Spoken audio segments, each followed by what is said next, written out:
Assalamualaikum warahmatullahi wabarakatuh. Waalaikumsalam warahmatullahi wabarakatuh. Alhamdulillah wassalatu wassalamu ala Rasulillah wa ala alihi wa sahbihi wa mawala amma ba'du. Qala rabbi shrah li sadri wa yassir li amri wa hlul 'uqdatam min lisani yafqahu qawli. Bapak-bapak, ibu-ibu, kaum muslimin dan muslimat jamaah subuh yang dimuliakan Allah Subhanahu wa taala. Puji syukur kehadirat Allah Subhanahu wa taala yang berikan kita limpah nikmat dan karunia-Nya. Alhamdulillah kita masih bisa melaksanakan salat subuh berjamaah. Salat dan salam kita kirimkan kepada arwah junjungan kita Nabi besar Mustafa Muhammad sallallahu alaihi wasallam yang telah membawa manusia dari zaman jahiliyah kepada zaman Islamiyah seperti kita rasakan sampai saat kini. Baiklah bapak-bapak, ibu-ibu jamaah subuh yang dimuliakan Allah, petang kita membahas tentang keutamaan dari pelaksanaan haji. Sehingga dalam hadis Nabi sianan mengarajuan haji bait kalua dosoe kasadue, seperti inyo bayi yang baru lahir dari ibunya. Kini masuk kepada pembahasan berikutnya petang tentang 2 hari sebelumnya tentang definisi haji. Kemudian kini masuk tentang umroh leh. Bismillahirrahmanirrahim. Wal umratu wa huwa lughatan ziyarah nih kok ziyadah deh. Tertulis ziyadah ziyarah. Di dalamnya oleh ziarah. Ziyaratu makanin amir. Arti dari umroh itu adalah menziarahi tempat yang amir, tempat yang ramai. Jadi menziarahi kau mengunjungi, mendatangi, tipu awak ke situ ke tempat makanin amir, tempat nan ramai banyak orang berkumpul. Itu arti umroh secara bahasa. Kemudian secara syarak wa syar'an qasdul ka'bati lin nusukil ati. Kalau definisi syaraknya sama lo dengan definisi haji, yaitu qasdul ka'bah, menyengaja mengunjungi atau mendatangi Ka'bah lin nusuk, untuk melaksanakan rangkaian-rangkaian ibadah. Itu tentang soal definisi umroh. Jadi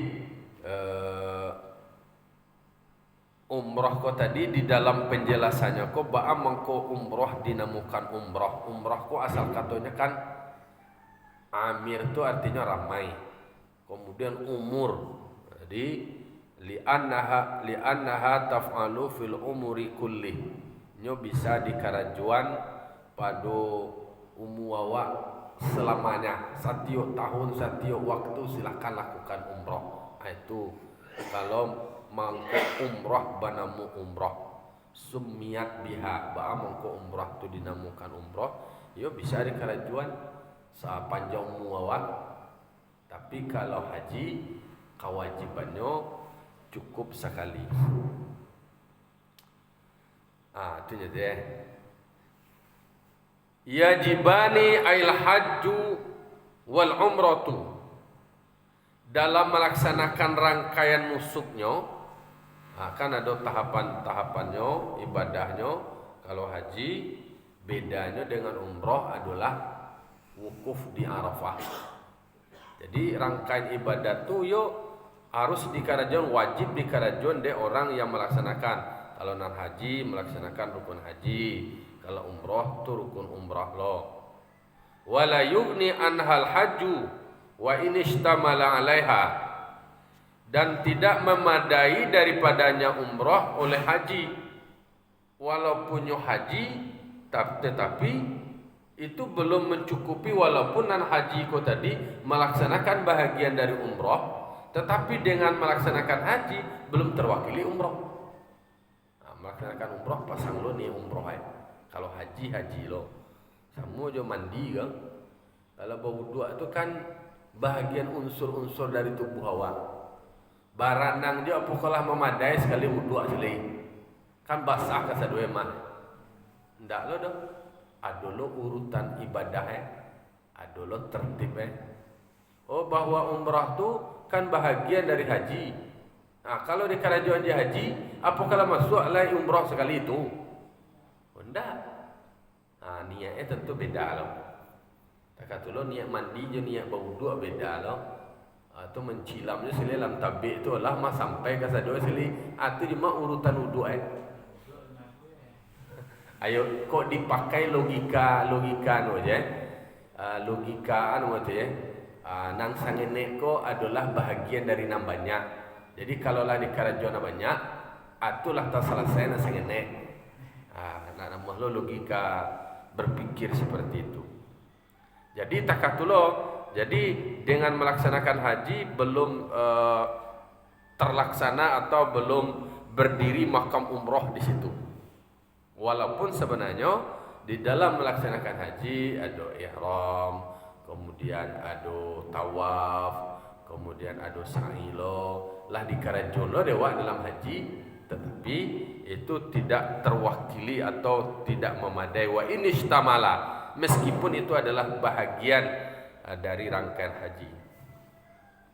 Itu mendudukan antara haji dengan umrah. Wa khabaru adu hadis suila sallallahu alaihi wasallam anil umrah awajibatun hiya. Pernah Nabi Muhammad sallallahu alaihi wasallam ditanya soal pertanyaannya, apakah umrah itu wajib? Pertanyaan hadis yang bertanya tentang status hukum daripada umrah. Dijawab iya qala la, dikatakan bahwasanya umrah itu adalah tidak wajib. Jadi kalau mengatakan umrah itu wajib, itu adalah hadisnya dhaif. Iko wa in sahahu at-Tirmizi atau Tirmizi. Hadis ko disahihkan oleh hadis Tirmizi. Jadi hadis Tirmizi menjelaskan atau menceritakan tentang status hukum daripada umrah. Kalau ada pertanyaan apakah sama haji dengan umrah? Kalau nan haji ko disebutkanlah, coba dicari dari penjelasan di dalam.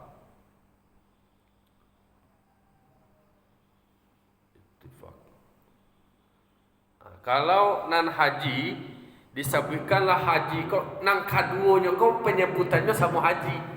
Umrah, haji, penyebutannya haji. Kalau orang Makkah tu memanggil orang Indonesia haji sih. Lah haji aja.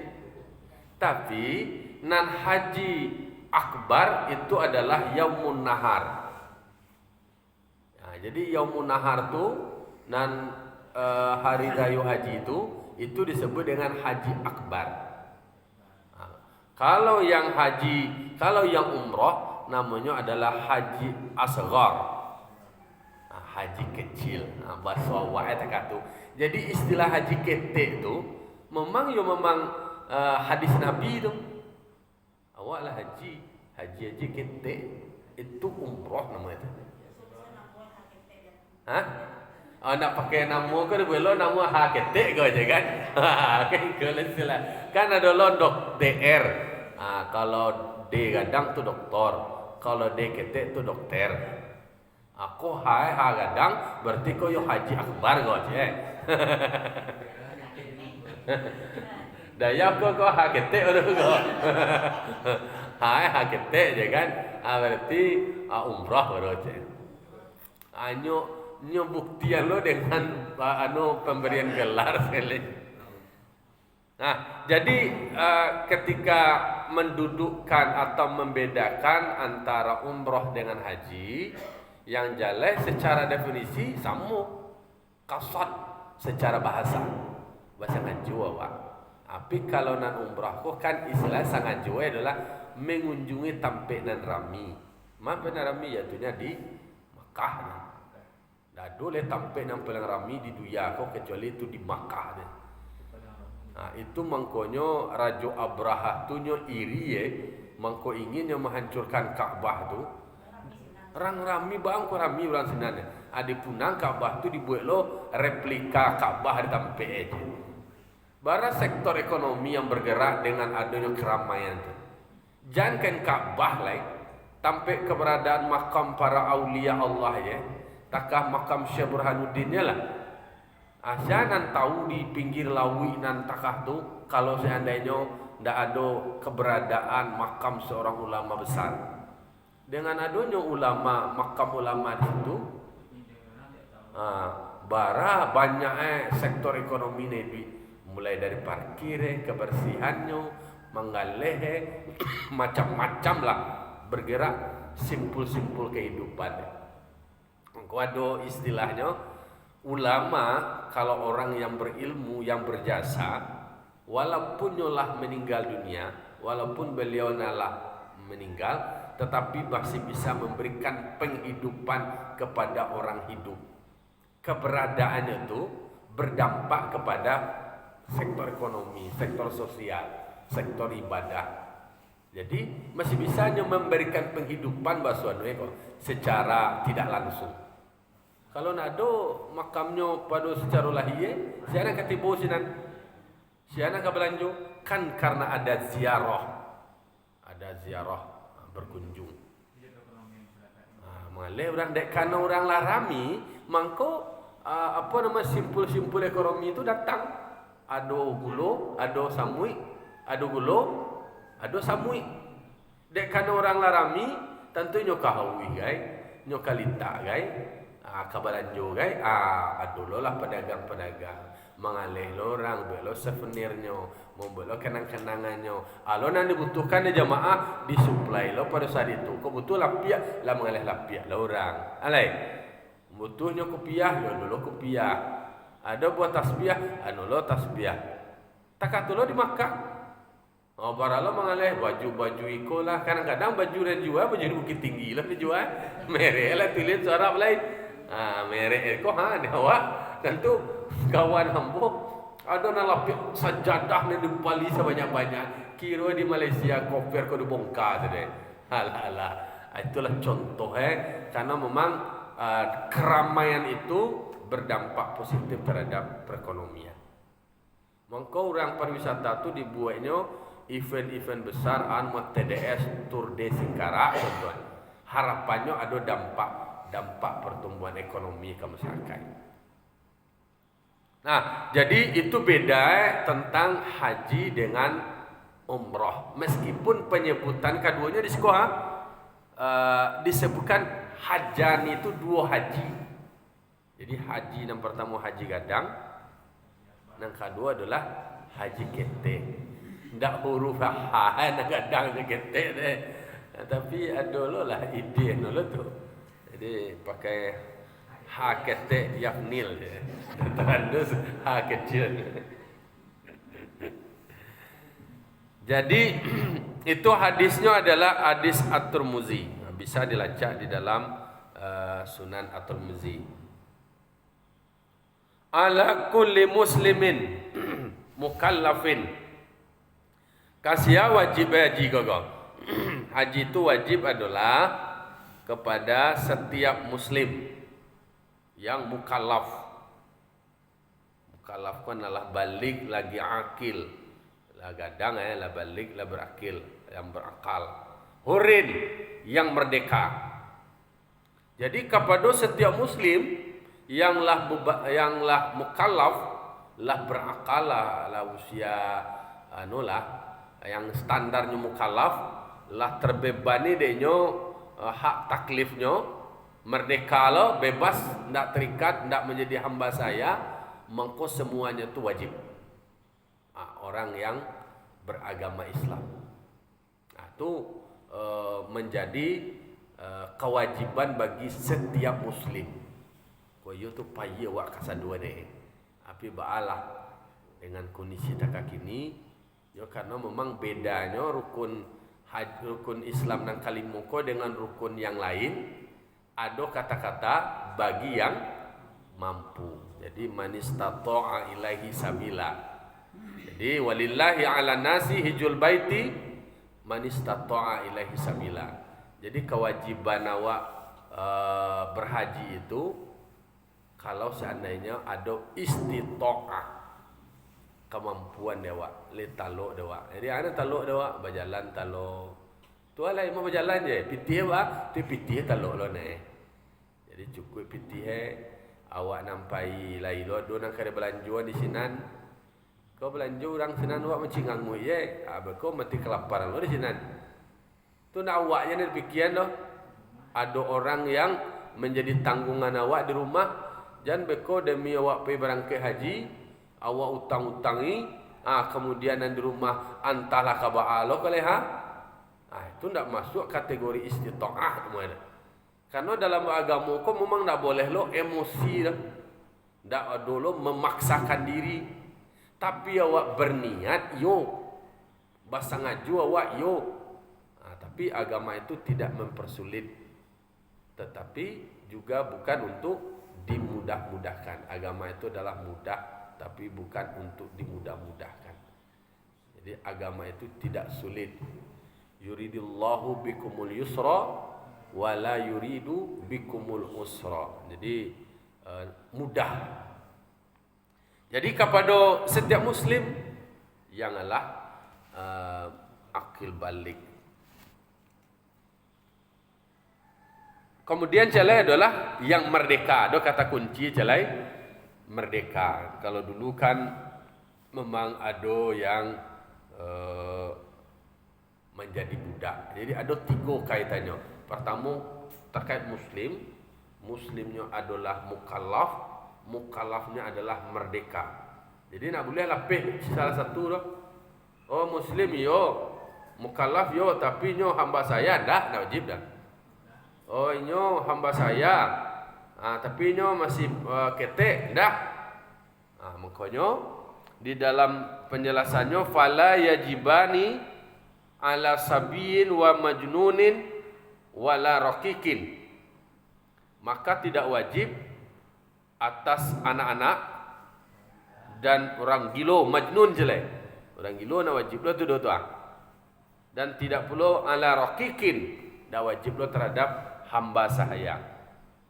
Jadi kalau nana kene walaupun yang muslim tapi masih sabiyin, masih ketek baru, maka alun menjadi kewajiban baginya untuk melaksanakan haji. Termasuk juga umroh anual sekali untuk melaksanakan umroh, walaupun makna wajib itu adalah rangkaian ibadah itu tadi ya. Oh ini apa umroh datangnya kan itu tidak ada masalah. Nah dulu kewajiban dia untuk memenuhi ketentuan-ketentuan seperti awak nalah mukallaf. Orang gilo di palapil orang gilo sinan kau kaja-kaja orang kau. Amanga orang kau rami-rami je. Ana de bacoi kau labbaik Allahumma labbaik ago je. Di kampungan modonya. Kampungan dulu.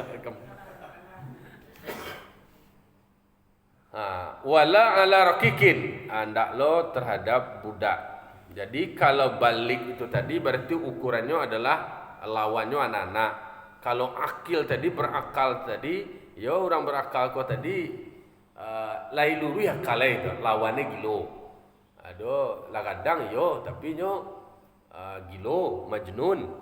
Itu ndak lo boleh tu dah.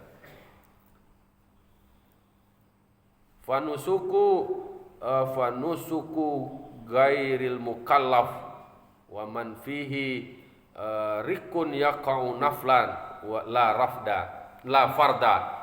Jadi maka ibadah yang indak mukallaf, ko anak-anak dan orang yang terkait di dalamnya seperti adalah hamba saya, jatuhlah melaksanakan haji itu tadi statusnya adalah nafla, menjadi sunat, la farda. Fardunya itu wajibnya itu adalah terhadap muslim yang mukallaf, yang merdeka. Kalau ada anak nanti bawa pai pada waktu haji, maka pada saat itu jatuh hukumnya adalah sunat. Termasuk pula budak nanti barangkaian pula sekali itu adalah sunat. Orang Indonesia dalam informasinya kan ada lo dilaporkan dalam berita jamaah haji termuda, jamaah haji tertua. Rata-rata umur berapa jamaah haji termuda dalam berita. Dulu kan ada terkenal ada nak ketek di Keban. Ya, kan ada yang termuda. Ukuran termuda tu bara muai gitu. Nah, ya kalau ada wak tentu standarnya lah mimpi ala mukallaf rata-rata nala mukallaf ko kini ko umur sabalik tahun lah. Nah laki-laki mau balik lah mimpi itu kini nang polisi ni capek nonya capek gandang nang polisi ko tu sedih tu badannya lah gandang anak laki-laki kene tu laki-laki ko pertumbuhannya lah SMP SMA ambo SMP lu masih kenyang ada lah. Nah, lalu kemudian setelah diwajibkan kepada yang terkait ada muslim, mukallaf, merdeka, ada ketentuan berikutnya calai mustati'in. Walaupunnya muslim, walaupunnya mukallaf, walaupunnya merdeka, tetapi tidak ada mustati', itu tidak lo wajib lo. Jadi kewajiban itu berlaku lo kepada orang yang istita'ah. Jadi terkait lo celah itu berkaitan pula soal istita'ah itu tadi. Nah, jadi kuncinya di dalam ayat Al-Quran walillahi ala nasi hijjul baiti man istata'a ilaihi sabila. Jadi ada kata-kata istita'ah. Di dalam penjelasan di siko qala Ibnu Abbas radhiyallahu anhuma berkata Ibnu Abbas wal istita'atu ayyakuna qadiran ala zadi warahilati. Jadi istita'ah itu definisi atau batasan mampu itu adalah bahwa ada ia mampu atau kuasa atas perbekalan dan kendaraan. Ada pembekalannya, ada kendaraannya. Maka dalam haji itu dalam Al-Quran wa tazawwadu fa inna khairaz zadi taqwa. Berbekalah kamu, carilah perbekalan. Sesungguhnya bekal yang terbaik itu adalah bekal takwa. Punya takwa wah banyaknya pitih. Tapi kalau nak ada bekal takwa hendak jo jadi gitu. Jadi kok combine. Jadi kombinasi antara kemampuan awak dengan perbekalan dan kendaraan wa ayyasiha badanul abdi wa yakuna tariqu amana. Perjalanannya pun adalah perjalanan aman. Jadi mangkonyo ibadah haji ko disebut dengan ibadah fisik dengan ibadah harta. Kalau sambayang itu namanya ibadah badan, ibadah badani. Kan bakarajo badan awak tu. Lalu kemudian ibadah puasa adalah ibadah badani, badan. Wa tahan makan awak, jadi ibadah fisik. Kalau zakat itu namanya adalah ibadah mal, ibadah harta. Tak ada fisik di sini ada. Lalu kemudian yang haji kok gabungan. Ada ibadah fisik, ada ibadah harta. Jadi taluk di badan awak. Kalau nak taluk di badan awak, kau pakai sewa kursi roda, kau tentu pakai pitih lo. Dulu pitih awak ni tu. Jadi itu pensyaratan istita'ah. Taluk secara fisik untuk tipu awak ke situ. Kemudian adalah pitih awak untuk biayanya. Biaya awak di situ termasuk lo biaya orang nan tinggal. Jangan awak pai orang di rumah marato, orang di rumah ibu lo orang sakampung dia muri anak awak ko. Ndak makan anak je nyo pai haji je. Utang-utang mengecil lo orang ni. Anak dia serah-serahnya banyak nama tu serah. Itu istita'ah. Jadi memang ada pensyaratan terkait dengan kemampuan. Mampu awak untuk bisa berjalan secara fisik. Kok fisik dalam artian olah tua bana tu nak taluk lain ada nak pakai kursi roda. Sa'i itu pakai kursi roda datang lo banyaknya tukang tulak itu dah. Ado lo tuh. Tukang dorong itu. Lah lari lo. Tapi istiqomah yang ini awak itu kan bidang kesehatan yang menolak. Termasuk kesehatan. Berarti istiqomah yang itu berarti secara sehat aja gitu. Kesehatan aja yang istiqomah. Yo, istilahnya kesehatan itu dinilai oleh tenaga medis yang dianggap mampu menjalankan rangkaian ibadah. Kayak mungkin kalau penyakit berat yang pada akhirnya kan di-cancel keberangkatannya. Dipandang dalam ukuran kajian medisnya tidak mampu, tidak istita'ah untuk menjalankan itu. Tidak sanggup dah. Penyakit yang sifatnya dalam lah. Tapi kalau nyoba jalan tak talok kini ada pengganti jalan ke? Ada kursi roda, ada nak dijujuang guys.